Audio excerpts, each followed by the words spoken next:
কিছুদিন আগে বর্ডারে একটা ঝামেলা শুরু হয়, অনেক গোলাগুলিতে আমার হাজবেন্ড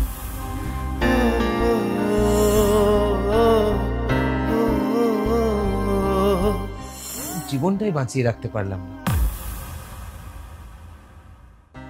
না না, আসলে আমি তো বলেছিলাম আমি আজকে যাব, আমি যেতে পারলাম না কারণ আমার বাড়িতে এসি মিস্ত্রি এসছে। আমি যাব, খুব তাড়াতাড়ি যাব।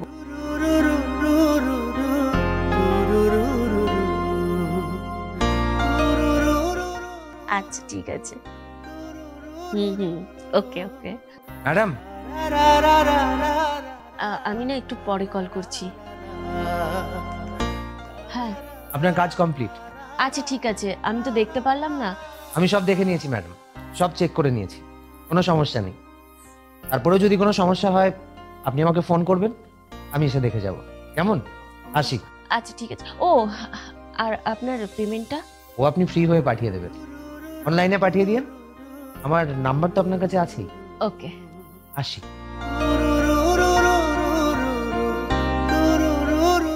কি অদ্ভুত রে বাবা, পেমেন্ট না নিয়ে চলে গেল।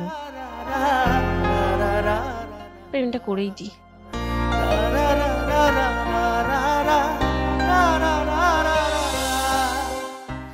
আরে আবার কি হলো? এই তো সেদিন ঠিক করে দিয়ে গেল। তোর বাবা।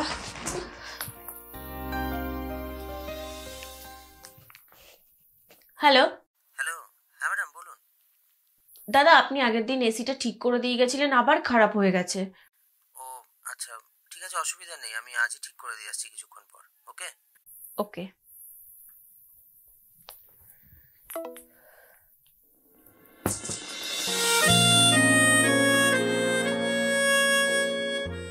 ওকে আছে ম্যাডাম। আগের দিনও তো তাই বললেন। আসলে ইলেকট্রনিক্স জিনিস তো, কখন যে কি হয় বলা যায় না। বুঝলাম। কত দিতে হবে আপনাকে? টাকা লাগবে না ম্যাডাম। তা বললে হয় নাকি? আপনি কাজ করেছেন, আপনাকে পারিশ্রমিকটা নিতেই হবে। আপনি দাঁড়ান, আমি আসছি। ম্যাডাম। এই নিন।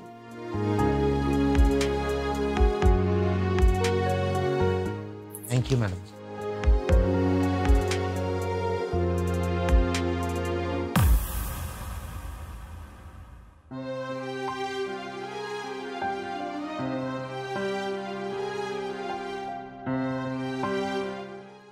এক মিনিট। এই মেয়েটির ছবি আপনার পার্সে কেন? কে হয় আপনার? আপনি ওকে চেনেন? হ্যাঁ, আসলে ও আমার ছোটবেলার বান্ধবী কবিতা। আমরা দুজন ছোটবেলা থেকে একসাথে পড়াশোনা করেছি, স্কুলে কলেজে একসাথেই দুজন পড়াশোনা করেছি। ও ও আমার বউ ছিল। ছিল মানে? ছিল মানে এখন আর নেই। বছর চারেক আগে আমাদের বিয়ে হয়। কিছুদিন আগে একটা অ্যাক্সিডেন্টে ও মারা যায়।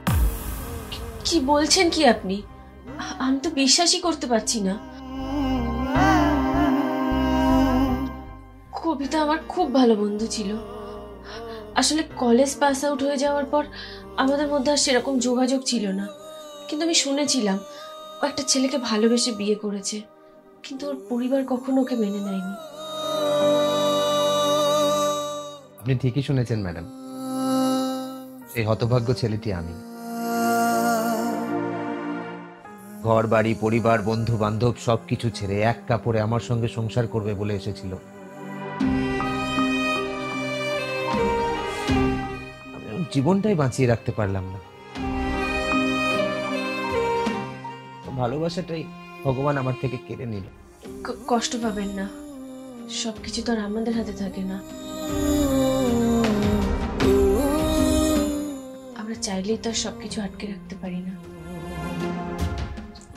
যাকে দ্বিতীয়বার বিয়ের কথা আর ভাবেননি? না, ভাবিনি। তবে মনে হচ্ছে এবার ভাবতে হবে, জানেন। আসলে ছোটবেলায় বাবা মাকে হারিয়েছি, এখন কবিতাকে হারিয়ে আমি নিঃস্ব। ও, আমার একটা বেঁচে থাকার রসদ আছে জানেন। আমার একটা 1.5 বছরের মেয়ে আছে, ওর নাম দুর্গা।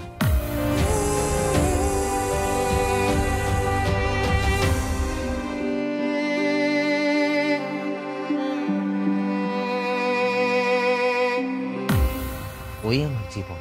আপনাদের দুজনের একটা মেয়েও আছে? ওকে দেখাশোনা কে করে?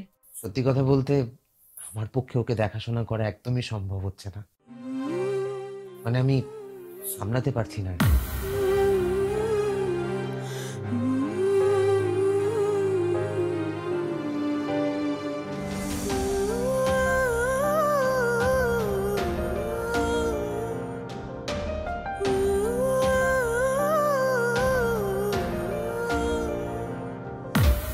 তাই এখন একটা আয়া রেখেছি।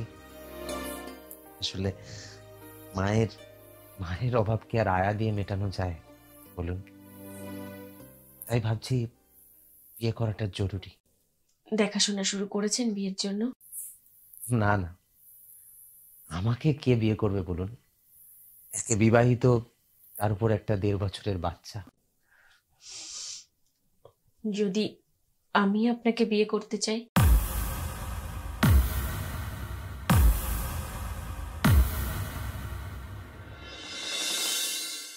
আমাকে বিয়ে করবেন? কি বলছেন আপনি ম্যাডাম? আপনি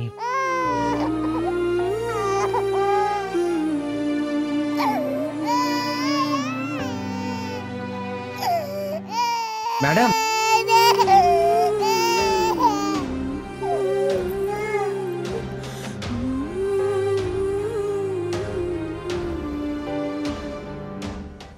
ম্যাডাম,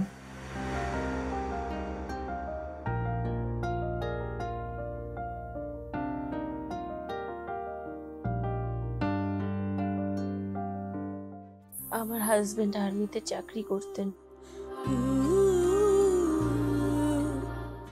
কিছুদিন আগে বর্ডারে একটা ঝামেলা শুরু হয়।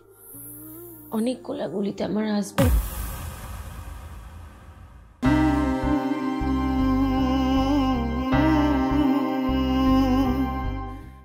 বডিটা যখন পাঠিয়েছিল তখন আমি ওকে চিনতেই পারিনি।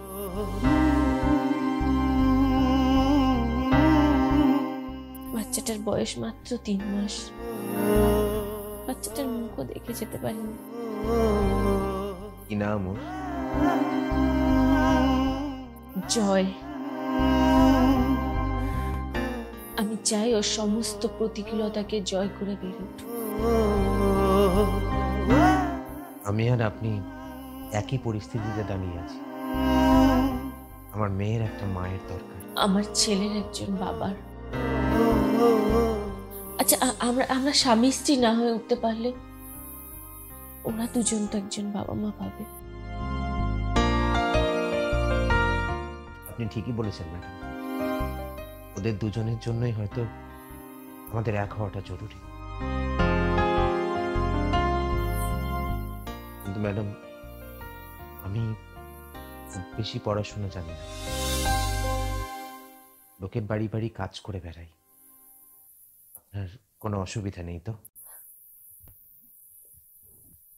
একজন খাঁটি মানুষ হওয়াই সব থেকে জরুরি।